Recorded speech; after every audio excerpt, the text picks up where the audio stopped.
Hello everyone, welcome to my channel Roboduino. आज की इस वीडियो में मैं आपको सिखाऊंगी about Arduino IDE. Previous video में मैंने आपको आर्डुइनो ऊनो के हार्डवेयर के बारे में डिटेल में बताया था और इस वीडियो में हम थोड़ा सा प्रोग्रामिंग वाला एस्पेक्ट अंडरस्टैंड करने की कोशिश करेंगे। Arduino IDE is the software which is the application we use for uploading codes in Arduino Uno board. तो Arduino IDE stands for Integrated Development Environment। ये आपका टेक्स्ट एडिटिंग प्रोग्राम है जिसमें आप C++ लैंग्वेज को यूज़ करके coding करते हैं, अपना प्रोग्राम राइट करते हैं और देन आप कंप्यूटर के थ्रू इस प्रोग्राम को एक यूएसबी केबल के साथ आर्डुइनो ऊनो बोर्ड में अपलोड करते हैं। आर्डुइनो के जो कोड्स हैं उनको स्केचेस भी कहा जाता है। तो आर्डुइनो का जो मेन सॉफ्टवेयर है जिसको आपने यूज़ करना है, इस तरह से उसका इंटरफेस है। आप आर्डुइनो की ऐप का जो बेसिक इंटरफेस है वो मैं आपको शो करती हूँ। हमारे पास आर्डुइनो की एप्लीकेशन जब हम ओपन करते हैं तो इस तरह की एक स्क्रीन पे ये चीज़ें शो होती हैं। वन बाय वन आपको ये सारी चीज़ें मैं बताती हूँ। फर्स्ट हमें शो होती है टूल बार। टूल बार में आपको 5 ऑप्शंस मिल जाते हैं जिनमें है file, edit, sketch, tools and help. File में जाकर आप अपना कोई न्यू कोड अपलोड करना चाहते हैं तो आप न्यू विंडो ओपन कर सकते हैं, या आप अपने किसी कोड को सेव करना चाहते हैं या सेव एज़ करना चाहते हैं तो आप वो चीज़ें कर सकते हैं। फिर आप एडिट को यूज़ करके आपने कोई प्रोग्राम लिखा हुआ है ऑलरेडी, आप उसमें कोई चेंजेस करना चाहते हैं, you can use the edit option. फिर आपके पास स्केच का ऑप्शन आ जाता है जिससे आप अपने प्रोग्राम्स को अगेन सेव कर सकते हैं। Also we have some tools. Tools में जाके आपको ऑप्शंस मिल जाती हैं कि आप अपना बोर्ड सेलेक्ट करें कि आपने आर्डुइनो का कौन सा वेरिएंट यूज़ किया है। ये आर्डुइनो की एप्लीकेशन कंपैटिबल है आर्डुइनो डिफरेंट आर्डुइनो बोर्ड्स के साथ। जो हम यूज़ करेंगे इनिशियली वो होगा आर्डुइनो ऊनो बोर्ड। तो आपने टूल्स में जाके उस ऑप्शन को भी सिलेक्ट कर लेना है, या और भी इसमें डिटेल्स में कुछ ऑप्शंस आती हैं, लेकिन basic as a beginner understanding of Arduino IDE तो कुछ इंपॉर्टेंट एस्पेक्ट्स थे जो मैंने आपके साथ शेयर किए। फिर टूल बार के बाद हमारे पास आ जाती है क्विक एक्शन टैब्स। इसमें आपको फर्स्ट एक टिक वाला टैब शो हो रहा है। तो टिक का मतलब होता है कि आप अपने प्रोग्राम को कंपाइल कर रहे हो। कंपाइल क्या होता है कि आपने जो भी अपना कोड लिखा वो होगा सी प्लस प्लस लैंग्वेज में, लेकिन जो कंपाइलर है एक तो वो ये भी वेरीफाई करता है कि आपका जो प्रोग्राम है वो सही लिखा हुआ है आपने कि नहीं लिखा हुआ। अगर उसमें कोई मिस्टेक होगी तो वो आपको शो कर देगा। और कंपाइल में ये बेसिकली होता है कि आप सी प्लस प्लस लैंग्वेज को बाइनरी कोड में कन्वर्ट कर देते हो जो जिसको आपका कंप्यूटर अंडरस्टैंड कर सकता है, क्योंकि ये जो एप्लीकेशन है ये आपने किसी लैपटॉप में या कंप्यूटर में ओपन करनी है तो वो कंप्यूटर उस कोड को वहाँ से अंडरस्टैंड कर सकता है। टिक के बाद हमारा सेकंड ऑप्शन जो टैब है वो है एरो वाला।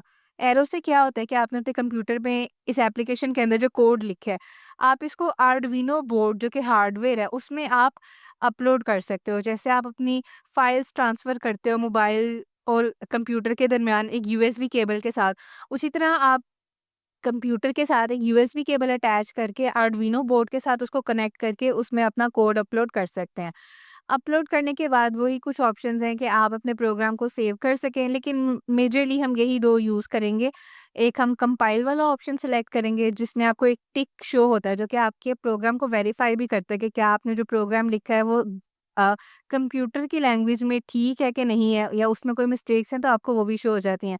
और एरो वाले टैब से आप अपने प्रोग्राम को अपने आर्डुइनो बोर्ड में अपलोड कर सकते हैं। फिर आपने देखा है कि एक ग्रीन कलर की, लाइट ग्रीन कलर की आपको एक बार शो हो रही है और उसमें आपको व्हाइट कलर का कुछ लिखा हुआ नज़र आ रहा है।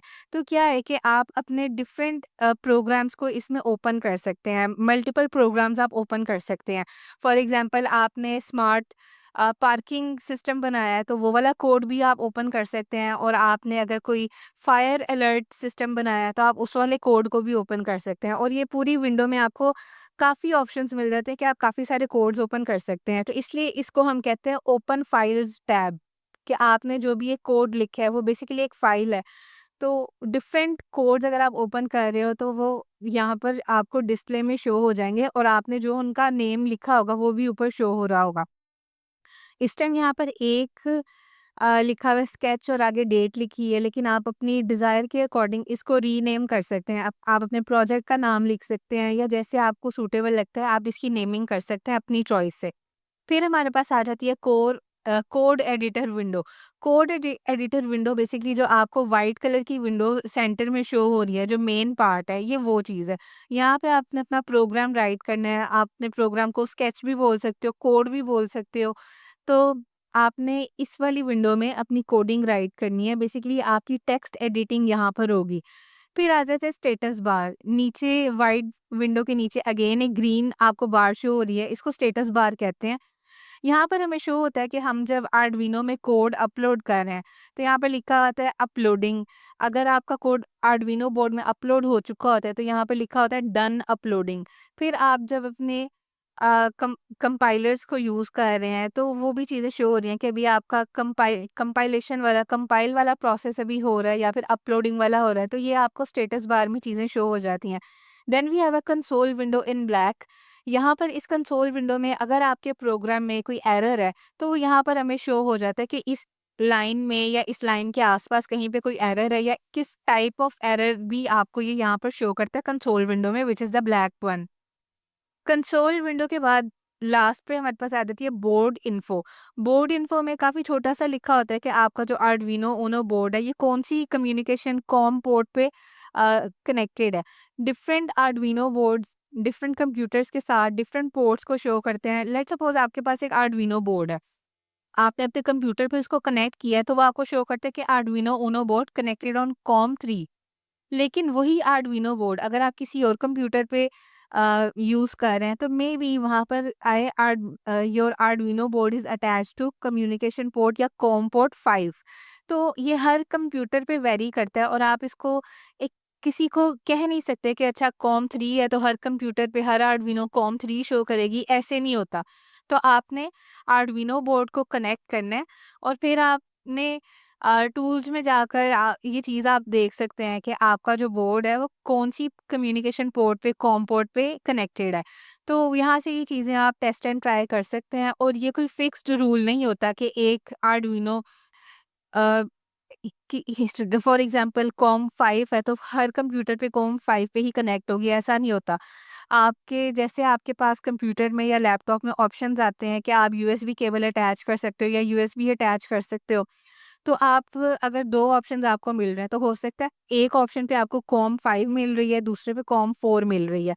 तो ये आपने अपने डिवाइस के अकॉर्डिंग, अपने कंप्यूटर या लैपटॉप के अकॉर्डिंग इस चीज़ को अंडरस्टैंड करना होता है। यहाँ पर ये चीज़ें जो फाइल फंक्शंस हैं, अपलोड करना है प्रोग्राम को आर्डुइनो बोर्ड में, या फिर आपने अपने प्रोग्राम की कंपाइलेशन करनी है, तो वो चीज़ें यहाँ से आप कर सकते हैं, and I have already explained these things in detail. Next हम मूव करते हैं, आर्डुइनो में हम लैंग्वेज कौन-सी यूज़ कर रहे हैं। So as I have told you earlier, Arduino में हम यूज़ करेंगे सी प्लस प्लस लैंग्वेज को। C plus plus C language से थोड़ी-सी एडवांस होती है। C plus plus our main language है, जो कि हम आर्डुइनो की प्रोग्रामिंग में यूज़ करेंगे, और इसको हमने 3 पार्ट्स में डिवाइड किया। फर्स्ट है functions, then we have some values जिसमें वेरिएबल्स और कांस्टेंट्स ये दोनों आ जाते हैं, and then we have structure on the third one. तो इन तीनों चीज़ों को हम वन बाय वन अंडरस्टैंड करेंगे, और ये बात आपने अपने माइंड में रखनी है कि डिफरेंट प्रोग्रामिंग लैंग्वेजेस होती हैं, फॉर एग्जांपल जावा, पाइथन, लेकिन as a standard even internationally भी आर्डुइनो के साथ सी प्लस प्लस को यूज़ किया जाता है। तो आपने भी सी प्लस प्लस में कुछ बेसिक्स हैं, वो इस वीडियो में मैं आपको एक्सप्लेन करूँगी, और जैसे-जैसे हम जो भी प्रोग्राम लिखेंगे, उस प्रोग्राम में हमने कोडिंग कैसे की है, आप उस कोड को अपने अकॉर्डिंग कैसे चेंज कर सकते हैं। जब हम प्रोजेक्ट्स बनाएँगे, वो सारी चीज़ें मैं आपको वहाँ पर एक्सप्लेन करूँगी।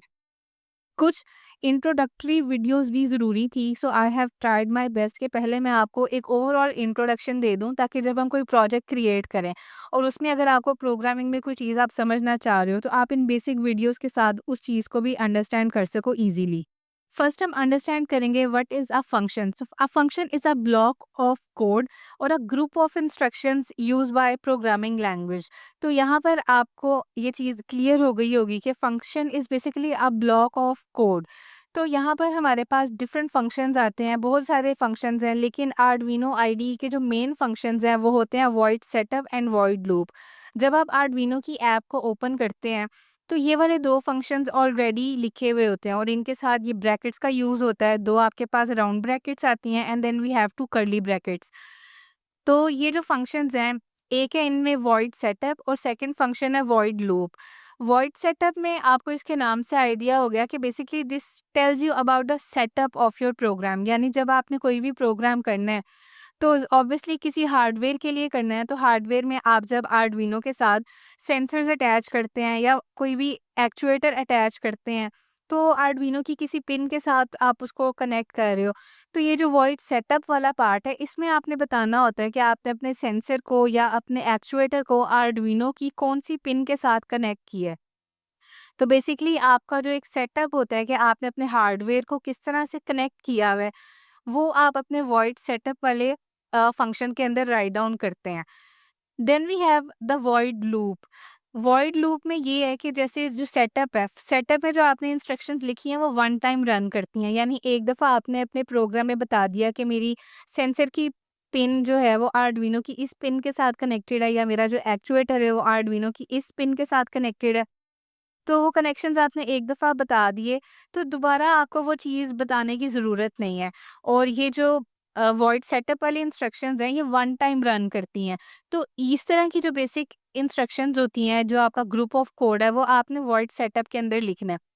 देन वॉइड लूप, लूप से आपको पता चल रहा है कि something that goes on in a loop, यानी वो रिपीटेडली उसको चेक कर रहा है। इसमें आप लिखते हो कि आपने जो भी प्रोजेक्ट बनाया है, उसमें वर्किंग कैसे करनी है। कि आपका जो सेंसर है, आप कौन से सिग्नल पे एक्चुएटर ने किस तरह से परफॉर्म करना है, आपका सेंसर क्या सेंस कर रहा है जिसकी बेसिस पे आपका जो एक्चुएटर है वो इस तरह से अपनी परफॉर्मेंस शो करेगा। तो ये जो आपके प्रोग्राम में जो असल वर्केबिलिटी वाला पार्ट है कि किस चीज़ ने किस सिग्नल पे कैसे रिस्पॉन्ड करना है, वो वाली इंस्ट्रक्शंस, वो वाली कोडिंग या प्रोग्रामिंग आपने वॉइड लूप वाले पार्ट में करनी है। लेकिन एक बेसिक अंडरस्टैंडिंग यही है कि वॉइड सेटअप में हम वो इंस्ट्रक्शंस लिखते हैं which will run one time, और वॉइड लूप में वो इंस्ट्रक्शंस आप लिख रहे हैं जो कि एक लूप में कंसेक्टिवली बार-बार रिपीट हो रही हैं, रन कर रही हैं। तो यहाँ पर आपको आई थिंक सो कि वॉइड सेटअप में और वॉइड लूप में आइडिया हो गया कि बेसिकली ये चीज़ें क्या हैं। एक बेसिक अंडरस्टैंडिंग के लिए मैं आपको यही कहती हूँ कि आपने अपने हार्डवेयर को जिस तरह से कनेक्ट किया है, आपने अपना सेटअप कैसे डिज़ाइन किया है, वो वाली इंस्ट्रक्शंस आप वॉइड सेटअप में लिखेंगे। और आपने अपने सेंसर्स को या एक्चुएटर्स को किस तरह से वर्क करवाना है, वो वाली इंस्ट्रक्शंस या कोडिंग आपने वॉइड लूप वाले पार्ट में करनी है। In future when we will write down our programs, you will understand these things in detail. Now let's discuss about the functionality. Functionality is either input or output and is defined by using the pin mode method in the setup section. आपके void setup में आपने इस function को use करना है which is called pin mode. Pin mode में आपने इस चीज़ को ध्यान में रखना है कि P का जो पिन का जो P है वो स्मॉल लेटर्स में है, और जो M है मोड में वो कैपिटल लेटर्स में आपने लिखना है। अगर आप इसके अलावा किसी तरह से इसको चेंज करने की कोशिश करेंगे, तो आर्डुइनो का जो सॉफ्टवेयर है आर्डुइनो आईडीई, वो इस चीज़ को प्रॉपर्ली अंडरस्टैंड नहीं करेगा और एरर शो करेगा। तो आर्डुइनो में basically C plus plus is a case sensitive language, तो यहाँ पर आपने इन अल्फ़ाबेट्स को देखना है कि कहाँ पर स्मॉल लेटर्स यूज़ हुए हैं, कहाँ पे कैपिटल लेटर्स यूज़ हुए हैं, और आपने अपने फंक्शंस में इन्हीं फॉर्मेट्स को फॉलो करना है। तो पिन में पी आपका स्मॉल होगा और बाद में मोड का एम आपने कैपिटल लिखना है। फिर 2 राउंड ब्रैकेट्स के अंदर आपने अपना बताना है कि मेरा जो वेरिएबल है वो कौन-सा है, और उसको मैं एज़ एन इनपुट यूज़ कर रहा हूँ या फिर मैं एज़ एन आउटपुट यूज़ कर रहा हूँ। फॉर एग्ज़ाम्पल यहाँ पर लिखा हुआ है एलईडी बिल्ट इन। इसके अलावा आप यहाँ पर अपनी मर्ज़ी से अपने कंपोनेंट को नाम दे सकते हैं। फॉर एग्ज़ाम्पल आप यूज़ करें साउंड सेंसर। साउंड सेंसर के लिए आप यहाँ पर एसएस लिख सकते हैं या सेंसर लिख सकते हैं या साउंड सेंसर लिख सकते हैं। वो नेमिंग आप अपनी चॉइस से कर सकते हैं। फिर आप कोमा लगाएँगे और बताएँगे कि वो आपने इनपुट पे लेना है कि आउटपुट पे लेना है।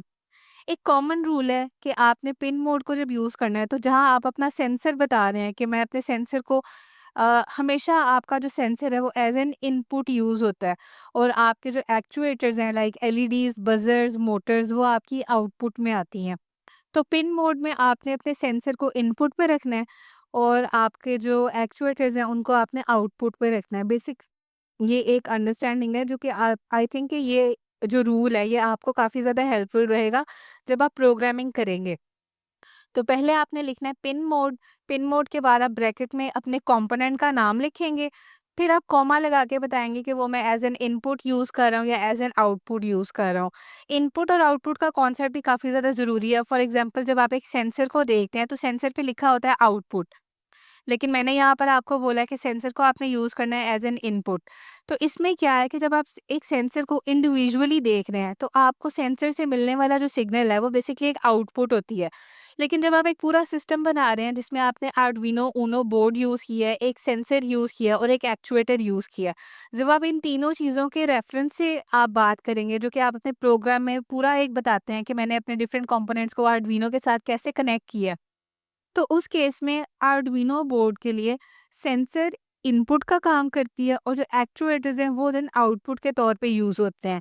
तो आर्डुइनो के रेफरेंस से आपने जो सेंसर्स हैं उनको एज एन इनपुट यूज़ करना है और आपके जो एक्चुएटर्स हैं आपने एज एन आउटपुट उनको यूज़ करना है। सो डिफरेंट आप देख सकते हैं कि जैसे अगर आप मोटर यूज़ कर रहे हैं वो एक एक्चुएटर है, मोटर की भी कोई आउटपुट है और अगर आपका जो सेंसर है, सेंसर से भी आपको कोई आउटपुट मिल रही है, वो उनके इंडिविजुअल अगर हम उन कंपोनेंट्स को देखें तो हम इस तरह से उनके सिग्नल्स को अंडरस्टैंड कर सकते हैं।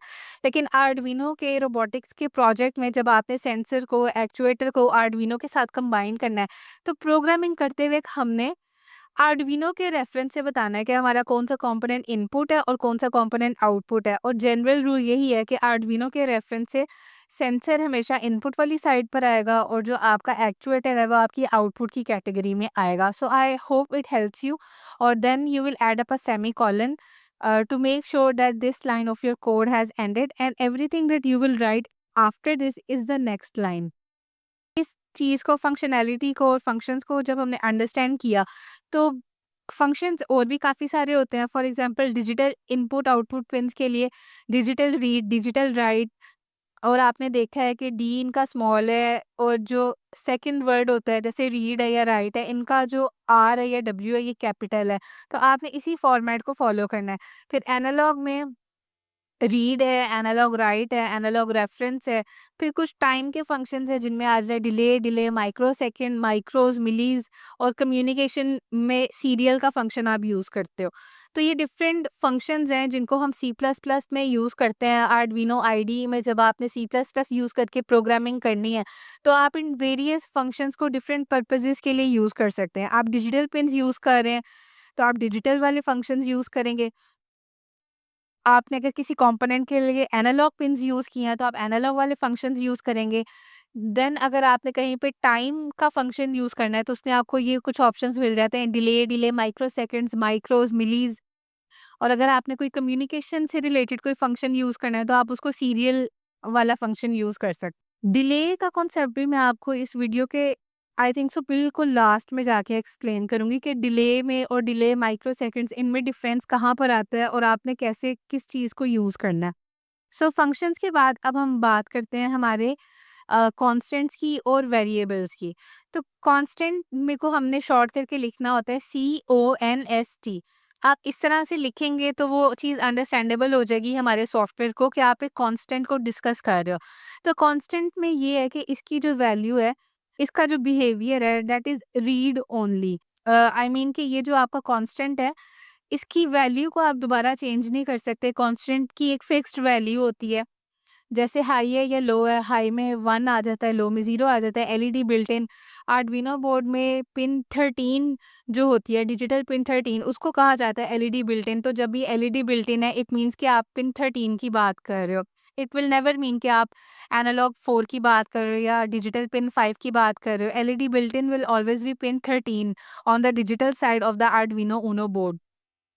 फिर हमारे पास अगर हम बूलियन की अलजेब्रा की बात करें, वहाँ पर आपको ये ट्रू और फॉल्स वाली स्टेटमेंट्स में आप ट्रू फॉल्स यूज़ कर सकते हैं and then we have some integer constants. तो यहाँ पर कांस्टेंट में यही है कि ये एक वेरिएबल क्वालिफायर है, जिसमें आप इसकी वैल्यू आपने एक दफ़ा डिटरमिन की है, दोबारा आप उसकी वैल्यू को चेंज नहीं कर सकते। तो कांस्टेंट के बिल्कुल ऑपोज़िट में हमारे पास वेरिएबल्स आ जाते हैं। वेरिएबल जो है आपने किसी भी वैल्यू को जब स्टोर करना है, तो आप वेरिएबल का यूज़ कर सकते हैं और वेरिएबल्स जो हैं, इनके नाम से पता चल जाता है कि इनकी जो वैल्यू है दैट कैन बी चेंज्ड। तो वेरिएबल्स जो हैं, इनमें आपने जब कोई भी वेरिएबल लिखना है, तो पहले आपने बताना है कि वो डेटा टाइप उसकी क्या है।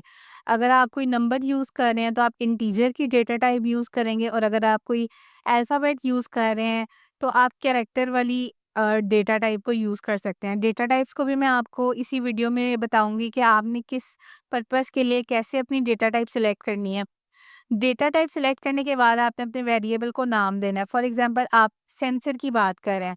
सेंसर के लिए यहाँ पर लिखा हुआ है पिन, तो आप यहाँ पर अपनी मर्ज़ी से वो नाम लिख सकते हैं। For example sensor pin, pin 1, pin 2, motor 1, M1। तो यहाँ पर वेरिएबल बेसिकली आप जो कंपोनेंट यूज़ कर रहे हैं उसका आपने एक नाम बताना है कि मैं इस कंपोनेंट को मेरी आइडेंटिफिकेशन हो जाए कि मैं यूज़ कर रहा हूँ। डेटा टाइप के बाद आपने अपने कंपोनेंट का नाम रखना है, वो नाम आप अपनी मर्ज़ी से लिख सकते हैं। फिर आपने इक्वल का साइन यूज़ करना है, और फिर आप बताएँगे कि आपने अपनी आर्डुइनो की कौन-सी पिन को यूज़ किया है। यहाँ पर integer pin is equal to 8, इसका मतलब है कि आप पिन 8 को यूज़ कर रहे हैं, जो कि आपके आर्डुइनो की डिजिटल पिन है। तो वेरिएबल्स इस तरह से होते हैं, आप इनको अपनी मर्ज़ी से चेंज कर सकते हैं। यहाँ पर इंटीजर के बाद आपने अपना नाम अपनी मर्ज़ी से लिख सकते हैं, और 8 के अलावा आपके पास काफ़ी ऑप्शंस हैं। आर्डुइनो बोर्ड पे 0 से 13 तक आपके पास डिजिटल पिन्स हैं, फिर एनालॉग पिन्स में A0 से A5 के आपके पास ऑप्शंस हैं। तो आप उनमें से अपनी डिज़ायर के अकॉर्डिंग कोई भी पिन सेलेक्ट कर सकते हैं। All pins will behave almost similarly. ये बस आपकी चॉइस है कि आप कौन-सी पिन को यूज़ करना चाह रहे हैं, या आपके प्रोजेक्ट में कौन-सी पिन ज़्यादा रेलेवेंट है आपके लिए। पिन 8 आप यूज़ कर रहे हैं, पिन 4 आप यूज़ कर रहे हैं, so that is totally fine. एक स्टूडेंट है, उसने अपने प्रोग्राम में लिखा पिन 5, दूसरे स्टूडेंट ने अपने प्रोग्राम में लिखा पिन 8। तो those things will be alright. ये आपकी अपनी क्रिएटिविटी है कि आप आर्डुइनो बोर्ड को अपने अकॉर्डिंगली कैसे यूज़ करना चाह रहे हैं। कांस्टेंट के बाद और वेरिएबल के बाद हमारे पास सी प्लस प्लस में जो थर्ड चीज़ है वो था स्ट्रक्चर। तो स्ट्रक्चर में क्या है, बेसिकली आर्डुइनो ऊनो में जो आपने सी प्लस प्लस के साथ कोडिंग करने हैं उसके कुछ एलिमेंट्स हैं। फॉर एग्जांपल यहाँ पर आपको शो हो रहा है डिफाइन, इंक्लूड, कुछ अरिथमेटिक ऑपरेटर्स हैं जो कि आपकी मैथमेटिक कैलकुलेशंस के लिए आप यूज़ कर सकते हो, डिवीजन, सब्ट्रैक्शन, इसके लिए आप प्लस माइनस का साइन यूज़ कर सकते हो। फिर कुछ कंपैरिजन ऑपरेटर्स हैं, less than, equal to, greater than, equal to. जहाँ पर आपने इफ और एल्स की स्टेटमेंट्स यूज़ करनी है, वहाँ पर आप इन कंपैरिजन ऑपरेटर्स को यूटिलाइज़ कर सकते हैं।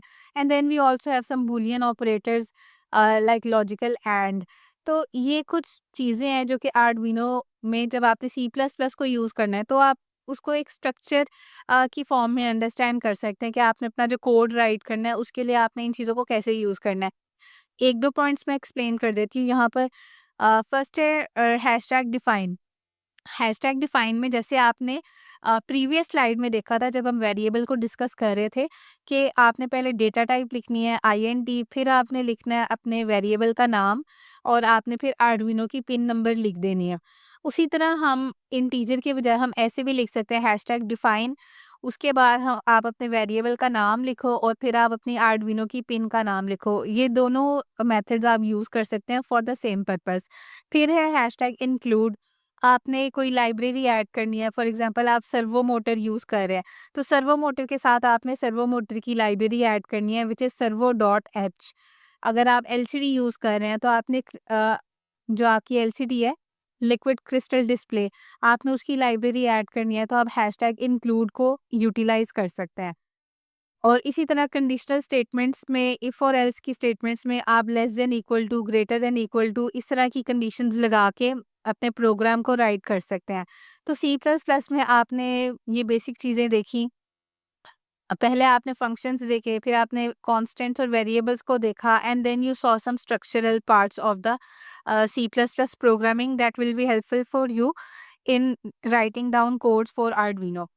यही जो मैंने आपको बताया था कि डिफाइन पिन में हैशटैग डिफाइन, एलईडी पिन और 3, यहाँ पे आपने हैशटैग डिफाइन लिखा है, इसमें अब आप डेटा टाइप्स को यूज़ नहीं कर रहे। आपने हैशटैग डिफाइन किया, आपने अपने कंपोनेंट का नाम लिखा और अपनी आर्डुइनो की पिन नंबर लिखी। This is one method. तो जो मैंने आपको वेरिएबल वाली स्लाइड में दिखाया था, आप उस तरह से फॉर्मेट को फॉलो करेंगे वो भी ठीक है। अगर आप इस तरह डिफाइन पिन को यूज़ करना चाहते हैं तो ये वाला फॉर्मेट भी ठीक है। तो हैशटैग डिफाइन, फिर आपने अपनी पिन का नाम लिखना है जो कि बेसिकली आपके कंपोनेंट का नाम है, चाहे वो आपका सेंसर है या आपका एक्चुएटर है। फिर है पिन नंबर जो कि आपकी आर्डुइनो ऊनो बोर्ड पे कोई पिन होती है। So I hope that you have understand things until now. Now let's discuss about syntax. जैसे इंग्लिश लैंग्वेज में ग्रामर होती है, पंक्चुएशन होती है, कुछ रूल्स होते हैं कि आपने डॉट कहाँ पर लगाना है, कोमा कहाँ पर लगाना है। उसी तरह से कंप्यूटर में सी प्लस प्लस भी एक प्रोग्रामिंग लैंग्वेज है, इसकी भी एक पंक्चुएशन है। तो यहाँ पर आपने जैसे इंग्लिश में हम ग्रामर की बात करते हैं, तो सी प्लस प्लस में हम सिंटैक्स की बात करते हैं। तो सिंटैक्स को अंडरस्टैंड करने के लिए आप समझ सकते हैं कि ये कंप्यूटर लैंग्वेज की ग्रामर है, कि आपने कर्ली ब्रैकेट सही डाली हैं, आपने कोमा सही जगह पे लगाया है, आपने सेमीकोलन ठीक जगह पर प्लेस की है। तो ये सारी चीज़ें हैं जो कि उसके सिंटैक्स वाले पार्ट में आ जाती हैं। So syntax is basically grammar for the computer language. फिर हमारे पास कंपाइलर्स हैं, कंपाइलर में वही है कि सी प्लस प्लस की जो लैंग्वेज है उसको, जो कंपाइलर है एक बाइनरी कोड में 0-1 की फॉर्म में कन्वर्ट कर देगा, जिसको आपका जो कंप्यूटर है वो उसके लिए अंडरस्टैंडेबल हो जाएगी। तो आपका अगर सिंटैक्स इनकरेक्ट है तो कोड आपका कंपाइल नहीं होगा। यानी आपकी अगर प्रोग्रामिंग में कहीं पे कोई एरर एरर है, कहीं पे अगर ब्रैकेट आपने करेक्ट नहीं ऐड किया, आपने सेमीकोलन प्रॉपर्ली नहीं लगाया, आपने कॉमा सही जगह पे नहीं लगाया, या आपने केस सेंसिटिव होने का ख्याल नहीं रखा, यानी कहाँ पर अपर केस लेटर्स हैं, लोअर केस लेटर्स हैं, तो उस तरह से ये चीज़ें इफ़ेक्ट होती हैं। अगर आपका सिंटैक्स ठीक नहीं है तो कंपाइलर्स भी आपका जो प्रोग्राम है उसको कंपाइल नहीं कर पाएँगे, या और they will tell you that your program is incorrect. तो उस तरह से आप अपनी मिस्टेक्स कंसोल विंडो को देख के अपने प्रोग्राम में जो भी आपके एरर्स होंगे आप उनको सॉल्व कर सकते हैं। I also told you about some data types. तो डेटा टाइप्स को अब हम डिटेल में डिस्कस कर लेते हैं। डेटा टाइप्स में फर्स्ट हमारे पास आ जाती है इंटीजर। इंटीजर को आप यूज़ करते हैं फॉर रिप्रेजेंटिंग सम नंबर्स और डिजिट्स। इंटीजर को शॉर्ट करके आपने आईएनटी लिखना है, और आईएनटी भी आपने लोअर केस लेटर्स में लिखना है, यानी स्मॉल लेटर्स में हमने लिखना है आईएनटी। अगर आप इसको कैपिटल में राइट डाउन करेंगे तो आपका जो सॉफ्टवेयर है वो इस चीज़ को एरर के तौर पे शो करेगा कि आपने ठीक से नहीं लिखा। तो इसका जो साइज़ है बेसिकली वो 4 बाइट्स है। जैसे आपके मोबाइल फ़ोन में जो आप इंटरनेट यूज़ करते हैं उसका कोई डेटा होता है 3 एमबी, 4 एमबी। तो यहाँ पर एमबी मीन्स मेगाबाइट्स। तो यहाँ पर जो आपके डेटा टाइप्स में जो इंटीजर है, इसका जो साइज़ होता है that is up to 4 bytes. आप 4 बाइट्स तक इसमें आप अपना डेटा स्टोर कर सकते हो। और इंटीजर को अगर आप यूज़ कर रहे हो डेटा टाइप, तो पहले आपने अपनी डेटा टाइप बतानी है, फिर अपने वेरिएबल का नाम, और फिर आपकी वैल्यू जो बेसिकली आपकी आर्डुइनो की पिन है वो आपने यहाँ पे राइट डाउन करनी है यूजिंग दिस मेथड। और यहाँ पर आप देखें कि इक्वल का साइन और जो सेमीकोलन है वो किस तरह से प्लेस्ड है, पोजीशनड है। आपने इसी फॉर्मेट को फॉलो करके अपने कोड्स को, अपने प्रोग्राम्स को राइट डाउन करना है। फिर हमारे पास आ जाती है फ्लोट और डबल। अगर आपका जो इंटीजर है, कोई नंबर है, उसमें पॉइंट्स आ रहे हैं जैसे 64.74 या 3.5, तो अगर आप पॉइंट्स को यूज़ कर रहे हैं तो इंटीजर के बजाय आप फ्लोट और डबल को यूज़ कर सकते हैं। फ्लोट और डबल बेसिकली डेसिमल पॉइंट्स के लिए यूज़ होती हैं, लेकिन इनमें सिर्फ साइजेस का डिफरेंस है। फ्लोट में आपको 4 बाइट्स का साइज़ आप अप टू 4 बाइट्स आप यूज़ कर सकते हैं, और जो डबल है उसमें आप 8 बाइट्स तक अपना डेटा लेके जा सकते हैं। तो फ्लोट आप यूज़ कर लें या डबल यूज़ कर लें, वो आपकी चॉइस है। और यहाँ पर एग्जांपल के तौर पे लिखा हुआ है फ्लोट डिस्टेंस 64.74 और डबल डिस्टेंस 134.64। तो इस तरह से आपको मैं बता रही हूँ कि जो डेटा टाइप्स हैं उनमें अगर कोई डेसिमल पॉइंट है तो आप इंटीजर के बजाय फ्लोट और डबल का यूज़ कर सकते हैं। फ्लोट और डबल सिर्फ नंबर्स के लिए यूज़ होंगे। इंटीजर, फ्लोट और डबल ये आपके नंबर्स या जो डिजिट्स हैं 1, 2, 3 काउंटिंग है, इनके लिए आपने यूज़ करना है। इसके बाद आ जाती है हमारी कैरेक्टर डेटा टाइप। कैरेक्टर है अगर आप कोई अल्फ़ाबेट यूज़ कर रहे हो, ठीक है? जैसे यहाँ पर कैरेक्टर को हम शॉर्ट करके लिखेंगे CHAR। इसके अलावा आप किसी भी तरीके से कैरेक्टर को राइट डाउन करने की कोशिश करेंगे तो आपका जो प्रोग्राम है, जो सॉफ्टवेयर है, वो इस चीज़ को अंडरस्टैंड नहीं करेगा और वो एरर डिक्लेयर करेगा। तो यहाँ पे कैरेक्टर के लिए आपने लिखना है CHAR, और एग्जाम्पल के तौर पे यहाँ पर लिखा हुआ है character water level is equal to H। और आपने यहाँ पर देखना है कि जब भी आपने अल्फ़ाबेट्स का यूज़ करना है, नंबर्स का तो आप नॉर्मली सिंपल यूज़ कर सकते हैं, लेकिन अगर आपने अल्फ़ाबेट्स यूज़ करने हैं तो आपने सिंगल कोटेशन मार्क्स के अंदर उसको लिखना होता है। जैसे यहाँ पर आपको सिंगल कोटेशन में एच लिखा हुआ नज़र आ रहा है, तो आपने अगर कभी भी कोई अल्फ़ाबेट यूज़ करना है, तो आपने कैरेक्टर की डेटा टाइप यूज़ करनी है और फिर उसको सिंगल कोट्स के अंदर लिखना है। तो कैरेक्टर्स में बेसिकली आपके अल्फ़ाबेट्स आ जाते हैं जो आपकी ए, बी, सी होती है और जो इंटीजर्स हैं उनमें आपके नंबर्स आ जाते हैं जो कि काउंटिंग होती है 1, 2, 3 वाली। So I hope it further clears your perspective और concept about characters और integers। फिर हमारे पास फोर्थ डेटा टाइप है बूल। बूल शॉर्ट करके हमने लिखा है बूलियन को। तो इसको भी आपने ऐसे ही लिखना है BOOL। और फिर आपने जैसे इनपुट के आगे आप फॉल्स या ट्रू कर सकते हैं। जैसे आप को किसी की सिग्नल की वैल्यू हाई है, आपको सिग्नल में एक हाई वैल्यू मिल रही है which can also be called as 1, और उसको आप ट्रू भी बोल सकते हैं कि आपका जो सेंसर है वो कोई सिग्नल को सेंस कर रहा है, तो आप वहाँ पे ट्रू लिख सकते हो। और अगर आपका सेंसर कोई भी चीज़ सेंस नहीं कर रहा, तो आप इनपुट पे आगे उसको फॉल्स लिख सकते हो कि यह उसकी ज़ीरो वैल्यू है। या आपने इसको देखना है कि जब आप कोई कंडीशन लगा रहे हैं तो इनपुट अगर फॉल्स है तो फिर आपके एक्चुएटर्स ने किस तरह से आउटपुट देनी है, और इनपुट अगर ट्रू है तो फिर आपके एक्चुएटर्स ने किस तरह से आपको आउटपुट देनी है। तो इस तरह से आप ट्रू और फॉल्स वाली स्टेटमेंट्स आप यूज़ करना चाह रहे हैं तो फिर आप बूल, जो कि बूलियन डेटा टाइप है, आप इसको यूज़ कर सकते हैं in your C plus plus programming और कोडिंग योर आर्डुइनो। यहाँ पर कुछ सी प्लस प्लस के मॉडिफाइड डेटा टाइप्स हैं। For example signed integer, unsigned integer, short, unsigned short. तो यहाँ पर वही है कि आपके जो नंबर्स हैं वो बेसिकली पॉजिटिव हैं कि नेगेटिव हैं, क्योंकि इंटीजर्स में आके पॉजिटिव नंबर्स और नेगेटिव नंबर्स दोनों आ जाते हैं। और फिर मैंने आपको बताया कि इनकी कुछ साइजेस होते हैं। फॉर एग्जांपल 4 बाइट्स हैं या 2 बाइट्स हैं। तो साइंड इंटीजर में आपको 4 बाइट्स का साइज़ मिल रहा है, अनसाइंड इंटीजर में आपको अगेन 4 बाइट्स का अ, साइज़ मिल रहा है। लेकिन साइंड इंटीजर में क्या है कि वो थोड़े नेगेटिव वाले पार्ट को शो करते हैं, और अनसाइंड इंटीजर्स में आपके वो पॉजिटिव नंबर्स आ जाते हैं।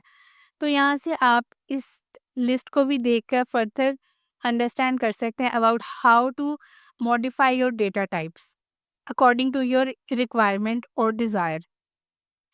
फिर हमने एक चीज़ देखी थी सीरियल की। सीरियल भी हमारा एक फंक्शन था। तो उस सीरियल के फंक्शन को अंडरस्टैंड करने के लिए हम देखेंगे कि सीरियल मॉनिटर क्या होता है। आपका जो भी कोई सेंसर होता है या आपका कोई एक्चुएटर होता है, जब आप उसको आर्डुइनो के साथ कनेक्ट कर रहे हैं, तो वो कोई वैल्यू अंडरस्टैंड कर रहा है। फॉर एग्जांपल लाइट सेंसर है तो उसपे कोई इंटेंसिटी ऑफ लाइट की कोई वैल्यू है, साउंड सेंसर है तो उसमें साउंड की कोई वैल्यू है। या फिर अगर आपका कोई अल्ट्रासोनिक सेंसर है तो वो आपको डिस्टेंस की कोई वैल्यू मेजर करके दे रहा होता है। तो आपका सेंसर जो चीज़ डिटेक्ट कर रहा है, जो सिग्नल उसको रिसीव हो रहा है वो क्या है, ये देखने के लिए आप सीरियल मॉनिटर का यूज़ कर सकते हैं, जहाँ पर आपको पता चल जाता है कि आपकी जो इनपुट और आउटपुट पे सेंसर्स और एक्चुएटर्स हैं, वो कौन-सी वैल्यू के साथ वर्किंग कर रहे हैं, या उनका जो भी सिस्टम है उसमें इनपुट पे आपको क्या वैल्यू मिल रही है और आउटपुट पे किस तरह से आपको कौन-सी वैल्यू पे आप क्या रिस्पॉन्ड कर रहे हो। तो सीरियल मॉनिटर आपको जो मैंने बताया था कि आर्डुइनो ऊनो में कुछ टूल बार होती है, उसमें आ जाता है टूल्स वाला ऑप्शन। तो टूल्स वाले ऑप्शन में जाके ही आप सीरियल मॉनिटर को सिलेक्ट करके, अगर आपने अपने कंपोनेंट्स को आर्डुइनो के साथ अटैच किया हुआ है और अपने कंप्यूटर के साथ कनेक्ट किया हुआ है, तो फिर आप कंप्यूटर की विंडो पे स्क्रीन पर आर्डुइनो के सॉफ्टवेयर के अंदर ये सारी चीज़ें देख सकते हैं using the serial monitor option from the tools section in the Arduino IDE tool bar section. तो ये चीज़ें आपको वहाँ से भी फर्दर क्लियर हो जाएंगी कि आपके इनपुट और आउटपुट पे सेंसर्स और एक्चुएटर्स कौन से सिग्नल की किस वैल्यू को डिटेक्ट कर रहे हैं। फिर हमारे पास आ जाता है सीरियल प्रिंट और सीरियल प्रिंट LN। अब इनको आपने कैसे यूज़ करना है?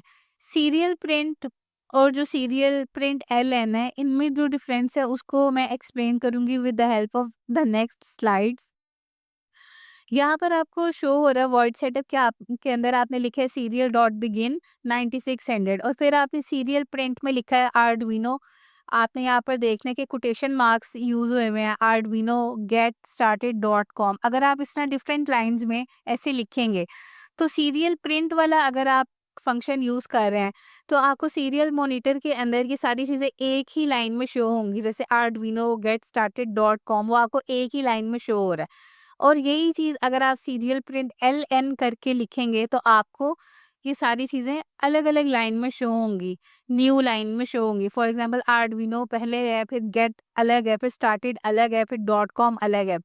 और इसमें आप जो भी अल्फ़ाबेट्स अपर केस में लिख रहे हैं, लोअर केस में लिख रहे हैं, वो एज़ इट इज़ यहाँ पर शो होगा। और आपने इसको इसका सिंटैक्स भी आपने याद रखना है। आपने सीरियल प्रिंट लिखा या सीरियल प्रिंट एलएन लिखा, राउंड ब्रैकेट लगाई, कोटेशन मार्क्स के अंदर आपने आर्डुइनो लिखा and then you will add up a semicolon at the end. तो आई थिंक सो कि it clears your understanding about the serial print LN option on the Arduino software which is the Arduino IDE। फिर मैंने आपको बताया था कि इस video के लास्ट में मैं आपको बताऊंगी डिले के फंक्शन के बारे में। तो डिले के फंक्शन को अंडरस्टैंड करने के लिए पहले हम देखते हैं कि ये बॉड रेट क्या चीज़ है। Baud rate is the rate at which the information is transferred in a communication channel. It refers to the speed of communication. The default baud rate of Arduino is 9600. 9600 means that the serial port is capable of transferring a maximum of 9600 bits per second. अब यहाँ पर जैसे serial dot begin के अंदर आपने लिखा हुआ है 9600, ठीक है। तो ये आपका जो आर्डुइनो का जो डिफ़ॉल्ट स्पीड है कि वो आपका जो सॉफ्टवेयर है वो किस स्पीड पे कम्युनिकेशन कर रहा है, वो आपकी डिफ़ॉल्ट है 9600। लेकिन आप इसको अपनी रिक्वायरमेंट के अकॉर्डिंग कम ज़्यादा भी कर सकते हैं। लेकिन generally majority of the Arduino Uno projects में आपको ये स्पीड या ये बॉड रेट चेंज करने की ज़रूरत नहीं पड़ती। इसको आप डिफ़ॉल्ट 9600 ही रहने दें एज़ इट इज़। अब यहीं से मैं आपको एक्सप्लेन करूँगी द कॉन्सेप्ट ऑफ डिले। तो डिले बेसिकली टाइम का फंक्शन है, ठीक है। आपने डिले लिखा, डिले के अंदर ब्रैकेट्स में आपने लिख दिया 9600। तो अब डिले में आपने डिले को अंडरस्टैंड करने के लिए सिंपल रूल फॉलो करना है। 1000 इज इक्वल टू 1 सेकेंड। तो डिले 1000 क्या होगा, delay 1 second. Delay 5000 delay 5 second के इक्वल होगा। में आप लिख रहे हैं 3000 तो वो आपके 3 सेकेंड्स के इक्वल हो रहा है, ठीक है। डिले में आप 500 लिख रहे हैं तो डिले 500 है आपका 0.5 सेकेंड्स। इसी तरह डिले 300 आपका 0.3 सेकेंड्स के इक्वल हो जाता है। डिले के साथ कोई भी यूनिट नहीं था, लेकिन टाइम के जो अलग फंक्शन थे जैसे डिले माइक्रो सेकेंड्स। अब डिले माइक्रो सेकेंड्स के अंदर आपने लिखा है 4। तो अब 4 का मतलब है 4 माइक्रो सेकेंड, यानी अब डिले माइक्रो सेकेंड्स के अंदर आप 4 लिख रहे हो तो इसका मतलब है कि ये 4 माइक्रो सेकेंड्स इंडिकेट कर रहा है, क्योंकि यहाँ पर आपने यूनिट स्पेसिफाई कर दिया। फिर आप मिलीज़ लिख रहे हो, मिलीज़ के अंदर आप 5 लिख रहे हो, दैट इज़ सिंपल कि ये 5 मिलीज़ है। आप माइक्रो करके अंदर 8 लिख रहे हो तो इसका मतलब है कि आपका ये 8 माइक्रो सेकंड वाला टाइम है। लेकिन अगर आप सिंपल डिले कर रहे हो तो सिंपल डिले के लिए आपने ये रूल फॉलो करना है, 1000 इज़ इक्वल टू 1 सेकंड। तो इस तरह से आप डिले के फंक्शन को भी अंडरस्टैंड कर सकते हैं। और ये जो बॉड रेट है, this is the basic speed of communication in the Arduino. और यहाँ पर बॉड रेट मैंने आपको बताया और बॉड रेट के साथ मैंने आपको डिले का कॉन्सेप्ट भी बता दिया। डिले बेसिकली टाइम का फंक्शन है और बॉड रेट है ये आपकी आर्डुइनो की सॉफ्टवेयर की स्पीड है। वीडियो में आर्डुइनो IDE का इंटरफेस देखा, फंक्शंस को अंडरस्टैंड करने की कोशिश की, वेरिएबल्स कांस्टेंट हमने देखे, हम जो अपना प्रोग्राम राइट डाउन करते हैं उसके स्ट्रक्चर वाला पार्ट हमने थोड़ा सा अंडरस्टैंड करने की कोशिश की, and we learned about C++ in this video. So I hope that you have enjoyed this video. If you are interested in Arduino and robotics related content, make sure to subscribe to my channel. See you in my next one.